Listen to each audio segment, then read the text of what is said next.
ওয়ালাইকুম সালাম। জ্যাকব, ভালো আছেন? হ্যালো, আমার কথা শুনতে পাচ্ছেন ভাই? জি ভাইয়া, আসসালামু আলাইকুম। ওয়ালাইকুম সালাম, ভালো আছেন? জি ভাইয়া, আপনি কেমন আছেন? আলহামদুলিল্লাহ ভালো। ভাই এই ঈদ ওই শীট তো প্রিন্ট কেমন করেন ভাই? না, শীট প্রিন্ট করছেন মনে হয় তো না?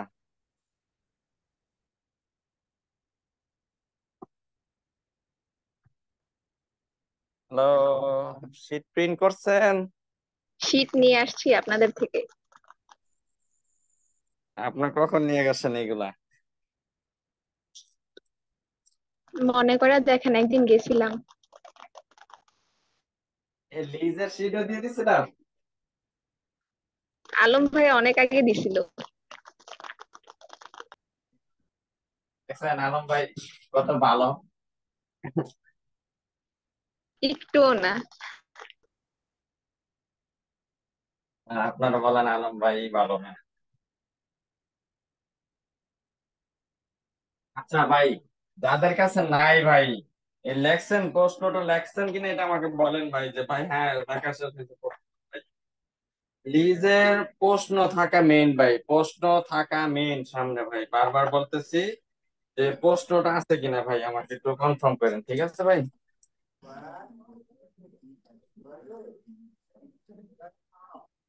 ভাই, ভাইয়া লিজের পিডিএফটা আমি পাই নাই।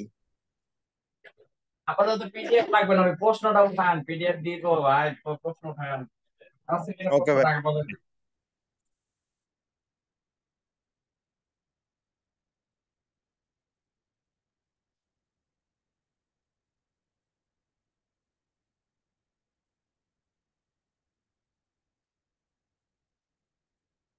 ভাই কার খাতায় নাই একটু বলেন ভাই, যে আমার খাতায় নাই, আমি যে প্রশ্নটা দিছি ভাই বলতে হবে আমাকে ভাই, কনফার্ম করে তারপর আমি অঙ্কে দিতে পারবো। ভাই আমি পসিবল? তুলতে পারি নাই। একটু একটা মিনিট লাগবে একটু। আচ্ছা, উঠান উঠান উঠান। ভাইয়া 12 নম্বর ম্যাথটা না, ভাইয়া 12 নম্বর ম্যাথ না? জি জি ভাই, 12 নম্বর ম্যাথ। জি জি, উঠেইছি।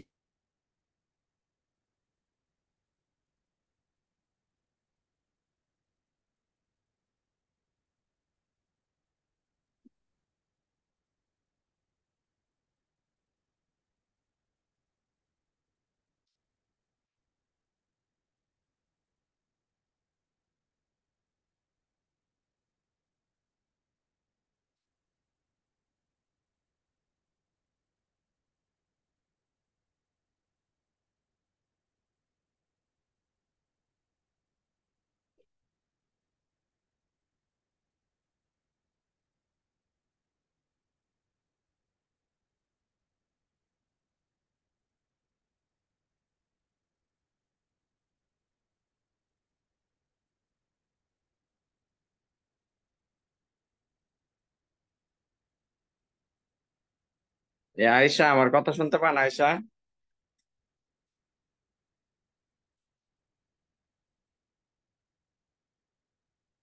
আয়শা, আমার কথা শুনতে পান? জি স্যার। আপনাদের কোন কোর্সে এটা আছে, প্লিজ?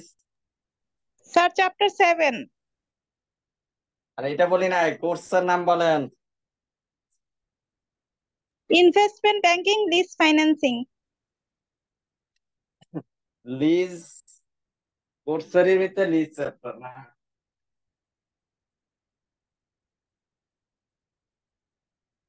আচ্ছা দেখেন ভাই, এই অঙ্ক আগে কি দেওয়া হয়েছিল, নোট দেওয়া হয়েছিল লিজের, এটা আছে সবার কাছে ভাই? ভাই, আলিশা আছে না? আলিশা, আয়শা মেবি। ভাই দিছিলেন নোট নোট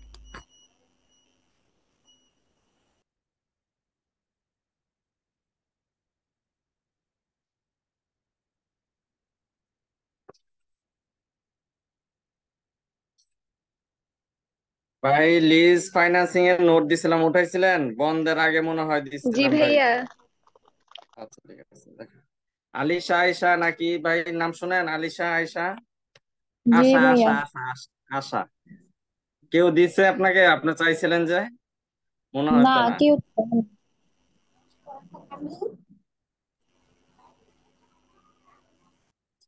দেখেন, এখন মাথায় রাখলেই হবে ভাই, দেখেন ফার্স্ট ভাই কথা আপনার শুনেন কাছে যে থাকলে লিজ একটা ছবি তুলে গ্রুপে দিয়ে দিয়েন। আছে তো ভাই, গ্রুপে পিন করা আছে, বা গ্রুপের ফটোসে গেলেই তো হয়ে যায় ভাই। রিসেন্টলি দেওয়া হয়েছে ভাই, পাইতেন হলে লিজ ফাইন্যান্সিং তো নোট করাই দিছিলাম। আচ্ছা ভাই শুনেন ভাই, হ্যাঁ, মাথায় রাখেন তাহলে অঙ্কগুলা, যাদের খাতায় নাই তারা মাথায় রাখেন তাহলে হবে ভাই, লিজ ফাইন্যান্সিং এর অঙ্কগুলা ভাই, হ্যাঁ। লিজ ফাইন্যান্সিং এর একটা অঙ্ক করতেই ভাই সাধারণত আমার 20 মিনিট লাগে, ঠিক আছে। এখন আপনাদের কত মিনিট লাগে আমি জানি না, কারণ লিজ ফাইন্যান্সিং অঙ্কটা অনেক বড় ধরনের অঙ্ক ভাই, হ্যাঁ, যে মনোযোগ যদি ধরে রাখতে পারেন আর যদি লিজের থেকে প্রশ্ন আসে অ্যান্সার করা সম্ভব ভাই।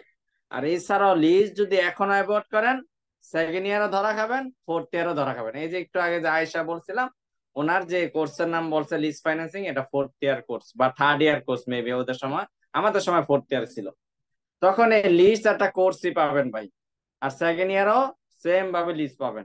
তো এটা আপনাদের চয়েস যে লিজ ধৈর্য নিয়ে শিখবেন না শিখবেন না, এটা আপনাদের ইচ্ছা। কারণ কি ভাই, লিজ করতে হইলে বা লিজের অঙ্ক করতে হইলে ভাই ধৈর্য নিয়ে থাকতে হবে ভাই, তাহলে এটা সম্ভব। যদি বলেন যে ভাই বড় অঙ্ক পারতেছি না, এই না আসে না, পারবেন না, আমি বারবার একই অঙ্ক করাবো, দরকার হলে সামনে যাব। কিন্তু পায়রাও যদি না প্র্যাকটিস করেন কয়েক ধরনের লিজ ধরা খাবেন কোনো না এক সময় যায়। এখন আমরা ধরা খেয়েছি ভাই, আমরা ধরা খাইছি মাস্টার্স যায়, আমি নিজে ধরা খেয়েছি, ঠিক আছে, যেটা বললাম আর কি। কারণ কি ভাই, ফিনান্স পড়াশোনা করলে লিজ আপনাকে জানতে হবে, ফিনান্স পড়াশোনা করতে হবে। কারণ আমাদের ভাই মাস্টার্সে লিজের কোনো চিহ্নই ছিল না ভাই, সেখানে আমাদের লিজ আসছে, বুঝতে পারছেন। এই নিয়ে যে আমি টেনশন মুক্ত থাকতে পারি, যে বলতে পারেন যে ভাই লিজ তো নাই, লিজ পড়বো না, এরকম না। ফিনান্স পড়তে হইলে রিস্কের অঙ্ক জানতে হবে, তারপর সিএপিএম এর অঙ্ক জানতে হবে, আর টাইম ভ্যালুর অঙ্ক জানতে হবে ভাই, শেয়ারের মূল্যর অঙ্ক জানতে হবে। এটা যে আপনার ফার্স্ট ইয়ার আছে আর বাদ দিলাম এরকম না, প্রত্যেক বছরই এটা আসার সম্ভাবনা থাকে। প্র্যাকটিস কইরা বা দীক্ষা খাতা পরীক্ষার হলে যেতে হবে। এখন দেখেন লিজ ফাইন্যান্সিং ভাই, লিজ ফাইন্যান্সিং অর্থ ইজারা অর্থায়ন। ইজারা অর্থায়ন কি ভাই, আমার সামর্থ্য নাই একটা সম্পত্তি কিনা, ঠিক আছে ভাই, আমার সামর্থ্য নাই একটা সম্পত্তির কিনা। কি সম্পত্তি ভাই? একটা মোবাইল কেনার সামর্থ্য নাই, মনে রাখেন, বা একটা ল্যাপটপ, এটা তো একটা সম্পত্তি। এখন আমার কাছে দুইটা অপশন আছে, আমার কাছে সম্পত্তি কেনার সামর্থ্য নাই মানে আমার কাছে টাকা নাই, কিন্তু আমি একটা দুইটা অপশন আছে আমার কাছে এই ল্যাপটপটা কেনার। একটা কি ভাই, একটা হলো আমি কোনো ব্যাংক থেকে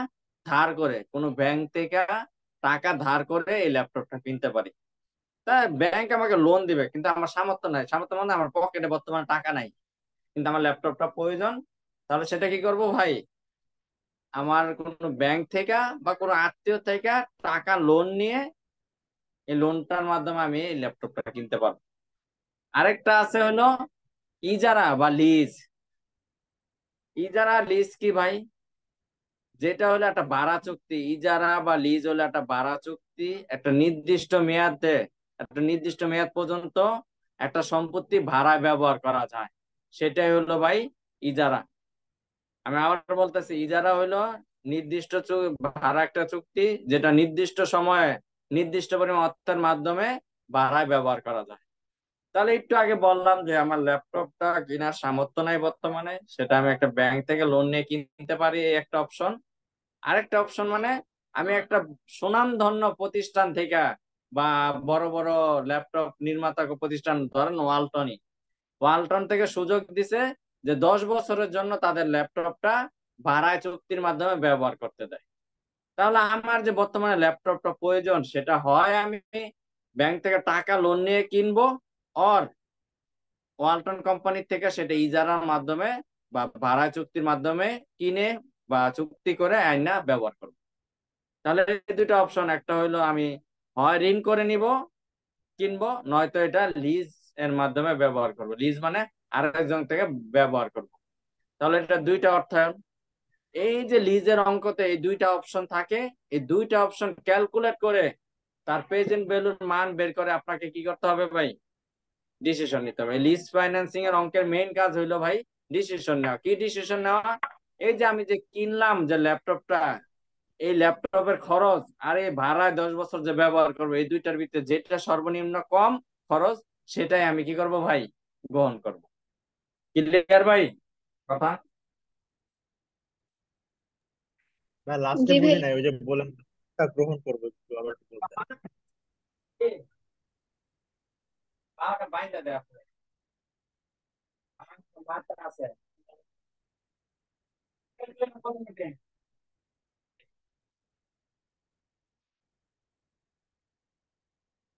জ্যাকব কি জানি বলতেছিলেন জ্যাকব? ভাই বলছিলাম যে লাস্টে বুঝি নাই, ওই যে কোনটা গ্রহণ করব, মানে এই জন্য ওই জায়গাটা একটু বুঝি নাই।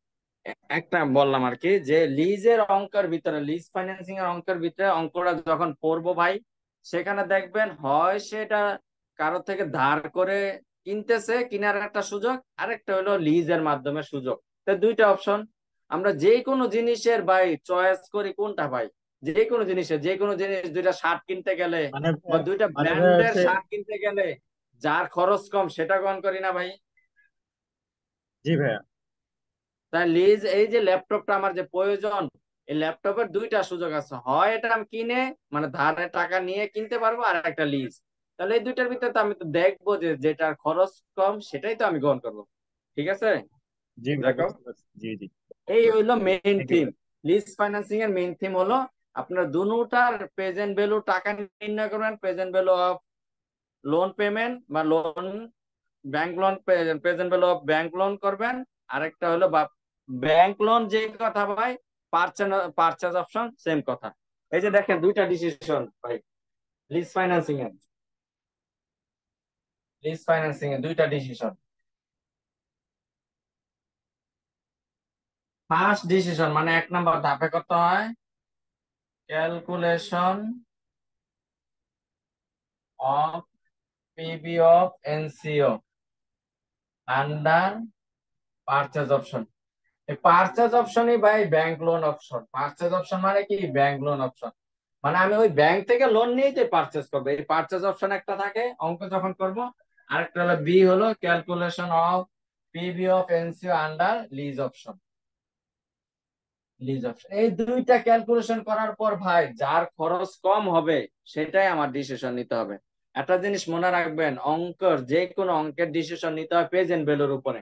এই যে আমি পারচেজ অপশনে কিনছি ভাই, সেটার প্রেজেন্ট ভ্যালু কনভার্ট করে এই যে present value of NCO under lease option, এই যে এটা কনভার্ট করব, দেন লিজ অপশনেরও টাকা কনভার্ট করব প্রেজেন্ট ভ্যালুতে। কনভার্ট করে আমরা শিখবো, তারপরে যেটা খরচ কম হবে সেটা আমরা গ্রহণ করবো। ক্লিয়ার আমার কথা ভাই? জি ভাই, বুঝতে পারছি। ভাই এতক্ষণ পর্যন্ত বক বক, কেউ যদি না বুঝেন আমাকে বলতে পারেন যে ভাই বুঝি নাই, আর একবার বুঝাই দেন ভাই।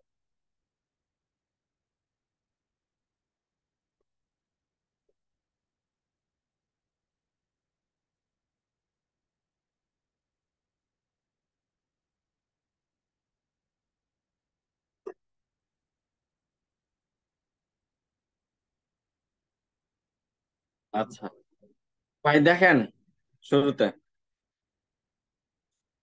এখন বললাম যে লিজ অপশনে দুইটা ধাপ থাকে। একটা হলো ভাই কি ভাই, প্রথম ধাপ calculation of PB of NCO under purchase option বা ব্যাংক অপশন, আর একটা হলো লিজ অপশন। এখন আমরা কত নাম্বার, 12 নম্বর অঙ্কটা পড়ি, তাহলে ভাই বুঝতে পারবো। 12 নম্বর অঙ্কটা বের করেন ভাই। 12 নম্বর, এই লিজ ফাইন্যান্সিং করার আগে দিয়ে ভাই তার নোট গুলা থাকা নেই। স্যার আমাদের গ্রুপেও নোটবুক নাই। হ্যাঁ পাইছি, আমি নোট পাইছি। ফটো আচ্ছা স্টাইলে দেখেন দেওয়া ভাই, আছে, ফটো স্টাইলে পাইছি। ফটোসে আছে। 12 নম্বর আপনাকে বলি নাই ভাই, আয়শাদের গ্রুপে নাই। আয়শা আমি দিয়ে দিব, আপাতত অঙ্ক আমি করাই দিচ্ছি, হ্যাঁ দেখেন। ঠিক আছে স্যার। আচ্ছা দেখেন 12 নম্বরটা ভাই, হ্যাঁ 12 নম্বর বলছে যে দুরন্ত steel company six to acquire a rolling machine. Acquire মানে প্রয়োজন, ঠিক আছে ভাই?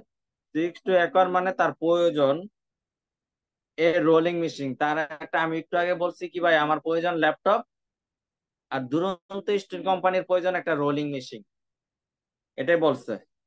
At the lower possible cost, at the lower possible cost মানে এই যে রোলিং মেশিনটা তার প্রয়োজন, সেটা লোয়ার পসিবল কস্ট মানে যত কম খরচে সে সংগ্রহ করতে চায়। আমরা জানি কি ভাই, যে কোনো একটা জিনিসের খরচ দেখে যদি দুইটার ভিতর কম্পেয়ার করি, যেটা খরচ কম সেটাই আমরা গ্রহণ করি। তারপর দেখেন the choice is either to lease on at, এই যে choice, the choice is either, যদি সে লিজের চয়েস করে অন অ্যাট 21,890 টাকা অ্যানুয়ালি, সে যদি লিজের মাধ্যমে এই রোলিং মেশিনটা কিনতে চায় তাহলে 21,890 টাকা তার লিজ পেমেন্ট করতে হবে। এটা হলো লিজের সাথে যেহেতু আছে সেটাকে লিজ পেমেন্ট বলে ভাই। অর টু পারচেজ অন, টাকা 54,000 টাকা, হয় সে এই রোলিং মেশিনটা 21,890 টাকা বার্ষিক লিজ পেমেন্ট মাধ্যমে কিনতে পারবে, লইতে পারবে, মানে নিতে পারবে। আরেকটা হলো সে পারচেজ করতে পারবে 54,000 টাকা। এই যে ভাই, এই যে পার্সের যে 54,000 টাকা দেওয়া আছে, আমার পকেটে কি টাকা আছে বা দুরন্ত কোম্পানির কাছে টাকা আছে? টাকা নাই। এই না ভাইয়া। পার্চেসটা করবো কিসের থেকে ভাই? ব্যাংক লোনের থেকে। কিসের থেকে? ব্যাংক লোন থেকে আইন না, সে এটা পার্চেস করতে হয় ভাই। এতটুকু লাইন ক্লিয়ার ভাই? 54,000 পর্যন্ত? জি ভাইয়া। আচ্ছা। The companies cost of capital is 10%। Company cost of capital 10%। এখানে কস্ট অফ ক্যাপিটাল আমরা সাধারণত জানি ভাই, শেয়ারের ব্যয়কে কস্ট অফ ক্যাপিটাল বলা হয়, কিন্তু এখানে এই কস্ট অফ ক্যাপিটাল বলতে বোঝায় ঋণের সুদের পরিমাণকে। কি বোঝায় ভাই? ঋণের সুদের পরিমাণকে। ক্লিয়ার এই কথা? যে এখানে এই যে the companies cost of capital মানে এই যে 54,000 টাকা যে সে ব্যাংক থেকে লোন নিবে বা কারো থেকে ধার নিবে, তার সুদ দিতে হবে তার 10%। ক্লিয়ার এই পর্যন্ত ভাই? জি ভাইয়া। বলছে and it's tax rate is 40%। আমাদের ট্যাক্স রেট প্রয়োজন ভাই, এই ট্যাক্স রেট দেওয়া আছে। যখনই লিজের অঙ্ক করতে যাবো ট্যাক্স রেট প্রয়োজন, এই 40% পাইলাম। The company machine has economic life of 6 year. Company economic life বা নাম্বার অফ ইয়ার হলো 6 year. No salvage value, salvage value এখানে নাই। The companies uses the straight line method of depreciation। এই যে লিজের অঙ্ক করতে গেলে ভাই আমাদের ডিপ্রিসিয়েশন নির্ণয় করতে হয়। আমরা যখন এই ধাপগুলা দিছিলাম তখন ডিপ্রিসিয়েশন ছিল, যেই ধাপের ডিপ্রিসিয়েশন বলবে সেই ধাপের ডিপ্রিসিয়েশন নির্ণয় করতে হবে। এখানে স্ট্রেট লাইন বেসিসের মাধ্যমে সে ডিপ্রিসিয়েশন নির্ণয় করে, অবচয় ধার্য করে, বলে দেওয়া আছে। তা বলছে the discount rate applied is the after tax cost of debt. The discount rate applied is after tax cost of debt। আমাদের এই অঙ্কের ডিসকাউন্ট রেট প্রয়োজন। কেন ডিসকাউন্ট রেট প্রয়োজন ভাই? পিবি ফ্যাক্টর করার জন্য, সেই জন্য ইউজ করতে বলছে after tax cost of debt. খাতার ভিতরে লেখেন, আমি লেখা দিছি জানি না, খাতার ভিতরে লেখেন তো, খাতাটা শুরু করেন, লেখেন। যাদের কাছে নাই আর কি, যাদের কাছে নাই, যাদের কাছে আছে তারা 5 নাম্বার পয়েন্টটা দেখেন। লিজ ফাইন্যান্সিং এর যে নোট দিছে 5 নাম্বার পয়েন্টটা দেখেন। আর যাদের কাছে নাই তারা বলতেছে এই যে after tax cost of debt discount rate, এটা দ্বারা বোঝায় যদি ডিসকাউন্ট রেট দেওয়া না থাকে অথবা 3 নাম্বার পার্সেন্টেজ দেওয়া না থাকে তাহলে after tax cost of debt এর মাধ্যমে আমার ডিসকাউন্ট রেট বের করতে হবে। যাদের কাছে লেখা নাই তাদের আবার বলতেছি যে যখন ডিসকাউন্ট রেট দেওয়া থাকবে না অথবা 3 নাম্বার পার্সেন্টেজ দেওয়া না থাকবে তখন after tax cost of debt এর মাধ্যমে আমাকে ডিসকাউন্ট রেট বের করতে হবে। এই ডিসকাউন্ট রেটটা আমার পিবি ফ্যাক্টরে ব্যবহার করতে পারি, পিবি ফ্যাক্টরে ব্যবহার করতে হয়। শ্রাবন্তী নোট উঠাইছিলেন? জি ভাইয়া। দেখেন after tax cost of debt, cost of debt এর সূত্র যখন 3 নাম্বার পার্সেন্টেজ অথবা ডিসকাউন্ট রেট দেওয়া না থাকবে তখন এটা এইভাবে বের করতে হবে, 1 মাইনাস টি। এটা ইউজ করে আমাকে ডিসকাউন্ট রেট বের করতে হবে, যা আমার 3 নাম্বার, দুঃখিত, পিবি ফ্যাক্টরে ইউজ করতে হবে। এই যে মুখ দিয়ে বলতেছি 3 নাম্বার পার্সেন্টেজ, এই পর্যন্ত 12 নাম্বার অঙ্কে পয়রা কয়টা পার্সেন্টেজ পাইছে বলতে পারবেন?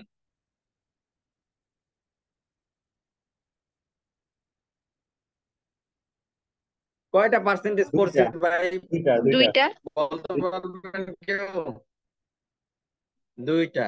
একটা হলো কস্ট অফ ডেট 10% এই এক, আর একটা হলো ট্যাক্স রেট 40%, এই দুইটা। আর 3 নাম্বার পার্সেন্টেজ আছে মানে 3 নং, মানে দুইটা তো পাইলাম, আর একটা আছে না ভাইয়া। না, সেই জন্য বলছি খাঁটি বাংলা কথা, যখন 3 নাম্বার পার্সেন্টেজ দেওয়া না থাকবে তখন এই after tax cost of debt বের করতে হবে আমার। এটাই হলো ডিসকাউন্টেড। আর যদি দেওয়া থাকে তো বের করা লাগবে না। ক্লিয়ার ভাই এ পর্যন্ত? জি ভাইয়া। আচ্ছা, এখন দেখেন কি বলছে। বলছে which is the less costly method of finance. বলছে এই যে দুইটা পদ্ধতি আছে, এই দুইটার মধ্যে লেস কস্টলি মানে কি, সবচেয়ে কম খরচের অর্থায়ন কোনটা? কোন দুইটা? এখানে লিজ একটা অপশন পড়লাম, এই যে রেন্টাল লিজ, আরেকটা হলো পারচেজ অপশন। সে যে পারচেজ করছে 54,000 টাকা। এই দুইটা ক্যালকুলেশন করে লেস কস্টলি মানে সর্বনিম্ন খরচের অর্থায়ন পদ্ধতি কোনটা সেটা বের করতে বলছে। প্রশ্ন ক্লিয়ার ভাই?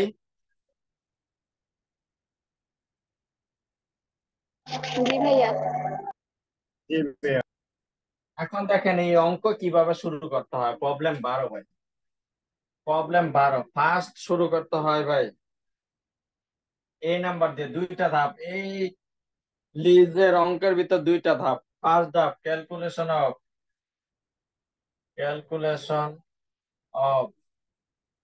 PB of NCO under purchase option. Purchase option ব্রেকেটে ব্যাংক লোন, হ্যাঁ ব্যাংক লোন।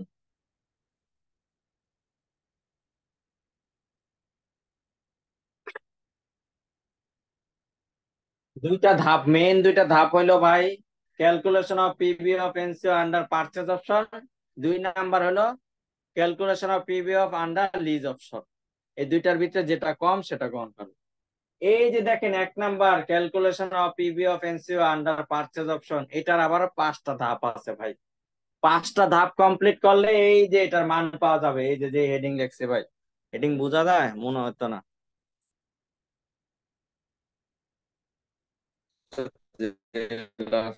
লাভ পাইতেছে।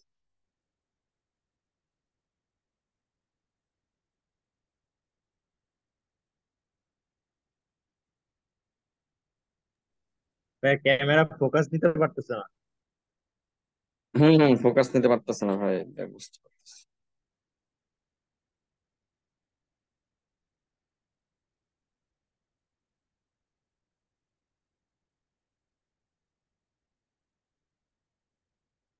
জ্যাকব দেখতে পাচ্ছেন? আপনি কি বুঝেন লেখাগুলা? জি ভাইয়া, জি এবার দেখতে পাচ্ছি। আচ্ছা দেখেন কি বললাম ভাই, দুইটা মেইন ধাপ ডিসিশন নেওয়ার জন্য। তার ভিতরে এই যে 1 নাম্বার ধাপটা আছে ভাই, এ বি দুইটা ধাপ। এ বি দুইটা ধাপের ভিতরে এর আবার 5টা ধাপ আছে। এই 5টা ধাপ কমপ্লিট করলেই ভাই এই calculation of PB of under purchase অপশনের টাকা পাওয়া যায়। এছাড়া আদার কোনো অপশন নাই বের করা ভাই। ক্লিয়ার আমার কথা ভাই? জি জি ভাইয়া। ভাইয়া। আচ্ছা শ্রাবন্তী বলেন 1 নাম্বার ধাপ কি বলেন তো?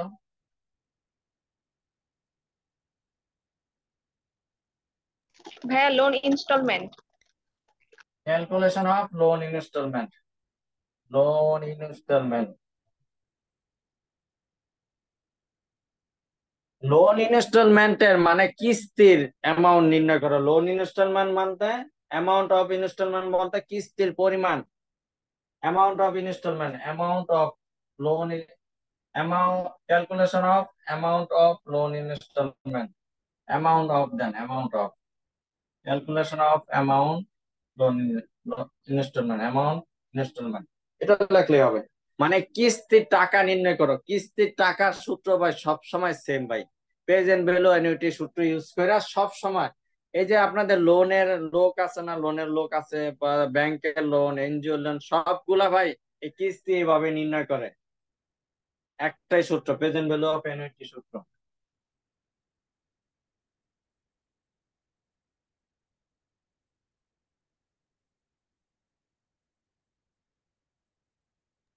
ভাইয়া এইটা কি বাস্তবিক অর্থেও এই সূত্রটা ইউজ করা হয়? কি ভাই? মানে বাস্তবিক অর্থেও যখন লোন নেওয়া হয় তখন ওই সূত্রটা ইউজ জি করা ভাই, হয়? এভাবেই লোন ইনস্টলমেন্ট মানে কিস্তির পরিমাণ। বলে না যে তোমার কিস্তি কত প্রতি মাসে বা প্রতিদিন, বলে না 10,000 বা ডেইলি 500 টাকা কিস্তি, এটা বলে। জি ভাইয়া। এই যে এইভাবে সে নির্ণয় করে লোন ইনস্টলমেন্ট বের করে। আর কেন প্রেজেন্ট ভ্যালু অফ অ্যানুইটি সূত্র বসলো, কেউ একটু লজিক দিতে পারবেন? কারণ ভাই আমরা ফিউচার তো ভ্যালু অফ পিবির মানটা বের করব না। দেবো এই জন্য। না না না, ফিউচার ভ্যালু অফ অ্যানুইটি সূত্র ইউজ করলাম না কেন, এটা বলেন, এটা বলতে পারবেন? ভাই আমি তো পিবি অফ এনসিও করব এজন্য। না, লজিক টাকাটা হইলো আমরা লোন প্রেজেন্ট ভ্যালু অফ আমরা অ্যানুইটি সূত্র, প্রেজেন্ট ভ্যালু অফ অ্যানুইটি সূত্র কেমনে সিলেক্ট করি? টাকাটা কি আমাকে এখন দিচ্ছে না ভবিষ্যতে দিচ্ছে? এই যে লোনের টাকাটা এখন দিচ্ছে। এখন দিচ্ছে। এখন দিচ্ছে, সেই জন্য এই প্রেজেন্ট ভ্যালু অফ অ্যানুইটি সূত্র ইউজ করা। আমরা যখন অর্থের সময় মূল্য টাইম ভ্যালু অফ মানি করি, প্রেজেন্ট ভ্যালু সূত্র কিভাবে ধরতাম ভাই? হয় এটা প্রেজেন্টে না ভবিষ্যতে, এটা সিলেক্ট করতাম না ভাই? জি ভাইয়া। জি ভাইয়া। সেইভাবেই এটা হলো লোনটা আমার বর্তমানে দিচ্ছে, সেজন্য প্রেজেন্ট ভ্যালু অফ অ্যানুইটি। আর সবসময় লোন প্রেজেন্টে দেওয়া হয়। এখন এখানে এই সূত্রের ভিতরে কি বের করার উদ্দেশ্য বলতে পারবেন? কিস্তির পরিমাণ। ইনস্টলমেন্ট। কিস্তির পরিমাণ। ইনস্টলমেন্ট এর মান নির্ণয় করব। তাহলে প্রেজেন্ট ভ্যালু অফ অ্যানুইটি টাকা দেওয়া আছে, কত টাকা বলতে পারবেন কেউ? 54,000। 54,000। 52,000। এই যে এটা কার অঙ্ক করতেছি? পারচেজ অপশনের অঙ্ক করতেছি না ভাই? জি ভাইয়া। টাকা দুইটা দেওয়া আছে, একটা হলো 51,000, 51,890, আর একটা আছে 54,000 টাকা। কোনটা ধরবো ভাই? যার দাব করতেছি করতেছি কি পার্চেসের দাব, তাহলে অবশ্যই পার্চেসের টাকা 54,000 নিয়ে কাজ করতে হবে। ওদের এন এর মান কত বলেন তো? 6 ইয়ার। আর আয়ের মান দুইটা আছে, একটা হলো 40%, 10%, কোনটা হবে বলেন? 10%। 10%। 10%। এবার মান বসান।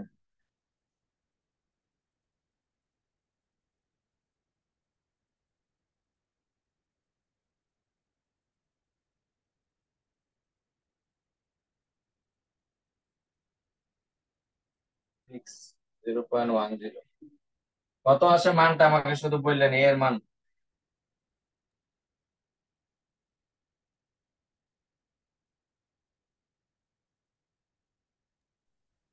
12,399। 12,399।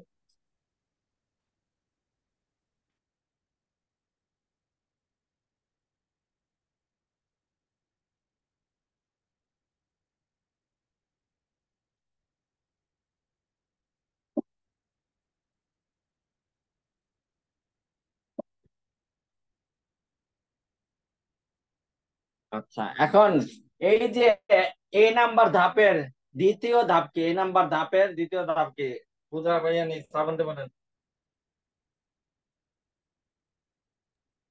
হ্যাঁ, 12,399 আছে। 300 না 200? 300, 300, 300। 399 তো লিখলাম ভাই। জি ভাই, ঠিক আছে, এটাই এটাই আছে। আচ্ছা, এখন শ্রাবন্তী বলেন 2 নাম্বার ধাপ কি বলেন? লোন পেমেন্ট শিডিউল বের করতে হবে। লোন পেমেন্ট শিডিউল বের করতে হবে। 2 নাম্বার ধাপ লোন পেমেন্ট শিডিউল।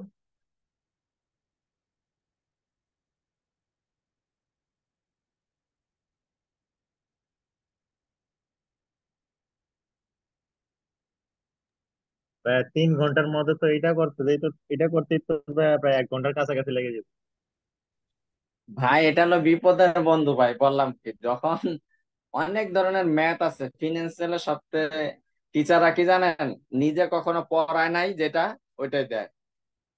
বুঝতে পারছেন? সলিউশন দেখে খালি অ্যান্সারটা মিলে আপনার খাতা কাটবে। শিক্ষকতা সার্থকতা হইলো ভাই, শিক্ষকতা সার্থকতা হইলো আমি পড়ায়া, স্টুডেন্ট যদি না পারে তাহলে আমি আমি যা পড়াইছি তা অ্যান্সার মানে প্রশ্ন দিব, তাহলে স্টুডেন্ট পারলে ওটা আমার সার্থকতা। এখন আমি না পড়ায়া স্টুডেন্টের খাতায় দিলাম, স্টুডেন্ট ফেল করলো, তাহলে এটা কি আমার সার্থকতা হইতে পারে?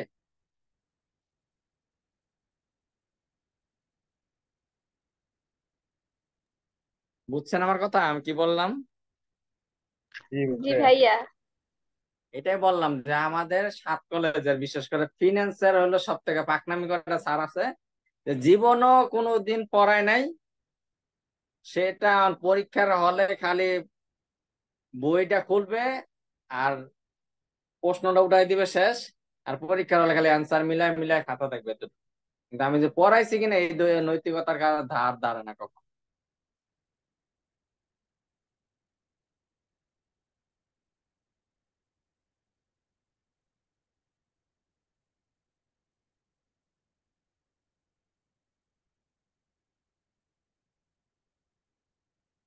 জ্যাকব কি কবি নজরুল? না ভাই, তুমি তাহলে এত পরে দেখা সাক্ষাৎ আমাদের সাথে। একটু দেরি হয়ে গেছে ভাইয়া। এটা বললাম, একটা শুনেন। ফার্স্ট ইয়ার যেভাবে হোক উতরান উতরান, মানে সেকেন্ড ইয়ার উঠেন, টু পাইয়া অন্তত টু পাইয়া ভাই আমাদের সাথে। টু পাইয়া ফার্স্ট ইয়ারে ভাই শেষ পর্যন্ত বিবিএ কমপ্লিট করছে ফার্স্ট ক্লাস পাইয়া থ্রির উপরে। এই ফার্স্ট ইয়ারটা যেভাবে উতরান, সেকেন্ড ইয়ার ভাই যেখানে থাকেন না কেন ভাই, কিন্তু অন্তত যে ম্যাথ সাবজেক্ট এগুলো একটু হলেও পড়াশোনা করেন, নয়তো এই 3 পয়েন্টের নিচে ফিনিশ করে কোথাও অ্যাপ্লাই করতে পারবেন না। আমি বলে দিলাম, এই কথার মাথা রাখেন। যেখানে থাকেন না কেন ভাই, পড়েন অন্তত ম্যাথ সাবজেক্টটা হইলো প্রতিদিন কোন স্যারের মাধ্যমে পড়েন, অনেক ভালো করতে পারবেন। থ্রি না পাইলে কোনো মূল্য নাই ফিনান্স, এটা মনে রাখেন। এক সময় বুঝবেন এই ভাইয়ের কথা যদি আজকে যেটা বললাম।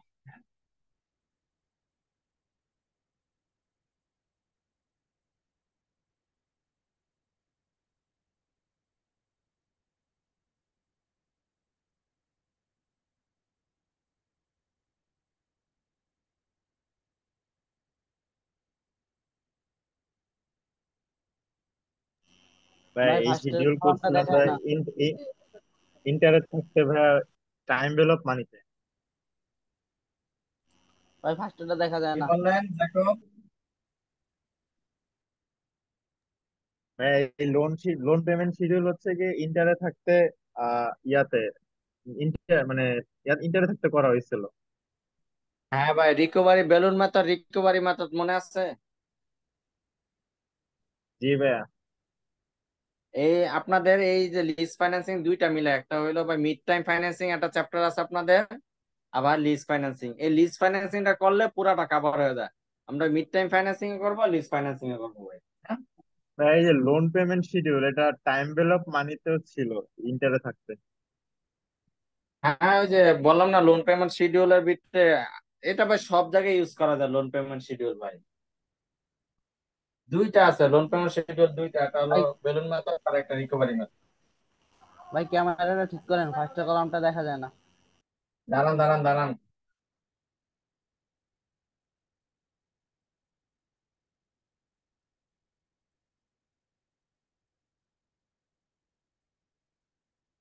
ও, এখন দেখা যায় না? আমার তো সুন্দর দেখা যাচ্ছে। জি ভাই এখন দেখা যায়। ঘরগুলো আমি বলে দেই ভাই। ঘরে ফার্স্ট হলো ইয়ার, ঘরের ফার্স্ট হলো ইয়ার, 2 নাম্বার হলো beginning of the loan, 3 number হলো ইনস্টলমেন্ট, 4 নাম্বার হলো ইন্টারেস্ট, 5 নাম্বার হলো প্রিন্সিপাল অ্যামাউন্ট, 6 নাম্বার হলো এন্ড অফ দা লোন।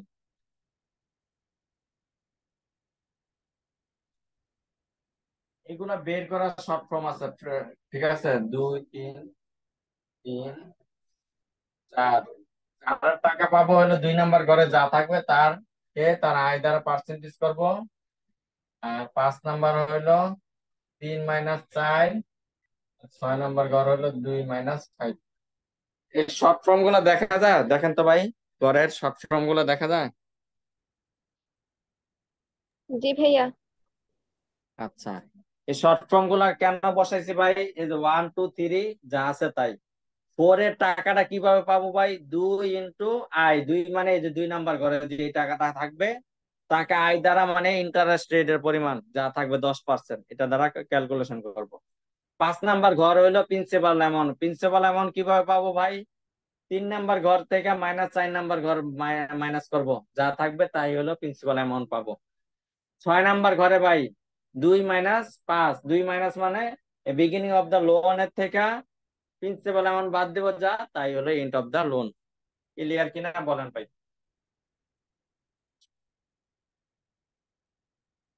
জি ভাইয়া। Loan payment schedule, recovery method, balloon method, দুইটা লোন পেমেন্ট শিডিউল। এটা অবশ্যই loan payment schedule, recovery method. আমরা mid financing করি নাই, করব। দুইটা লোন পেমেন্ট শিডিউল, একটা হলো বেলুন মেথড, একটা রিকভারি মেথড। এটা অবশ্যই রিকভারি মেথড। রিকভারি মেথডে বেলুন সব সময় লিজ ফাইন্যান্সিং এ ভাই রিকভারি মেথডের লোন পেমেন্ট শিডিউল করতে হয়। তাহলে লোন পেমেন্ট শিডিউল যেহেতু এটা রিকভারি মেথড সবসময় লিজে করতে হয়, এটাতে সবসময় ইনস্টলমেন্টের পরিমাণ, কিস্তির পরিমাণ প্রত্যেক বছর সেম থাকে। কিস্তির পরিমাণ প্রত্যেক বছর সেম থাকে। তাহলে কিস্তি কত আমি পাইছি ভাই? 12,399। ক্লিয়ার ভাই? জি ভাইয়া। 399, 12,399। আচ্ছা, এই ঘর বসায় ফেললাম ভাই। একটা ঘর বুঝেন, loan beginning of the loan কয় টাকা কেউ বলতে পারবেন ভাই? 54,000। 54,000। 54,000 টাকা। আমি লোন 54,000। কয় টাকা পাইছি ভাই? 54,000 টাকা পাইছি। এই হলো 54,000 টাকা ভাই। এখন ইন্টারেস্ট, ইন্টারেস্ট কার উপরে ধরা হয় ভাই বলেন? বিগিনিং এর উপর। লোনের উপর। 2 নাম্বার ঘরে যা আছে বিগিনিং লোনের উপরে। বিগিনিং লোন কত দেওয়া আছে ভাই? 54,000। 54,000 10% করবো, তাহলে 5,400 আসে। ক্লিয়ার ভাই এটা? ভাইয়া এটা আমরা 5 বছরের জি কেন ভাইয়া। নিচ্ছি? এটা তো 6 বছরের নিয়ে ভালো না? ও কারণ 6 আমার তো বছরের 6 বছরের সমস্যা নাই করতে ভাই। হতো না। সমস্যা নাই, সমস্যা নাই, সমস্যা নাই।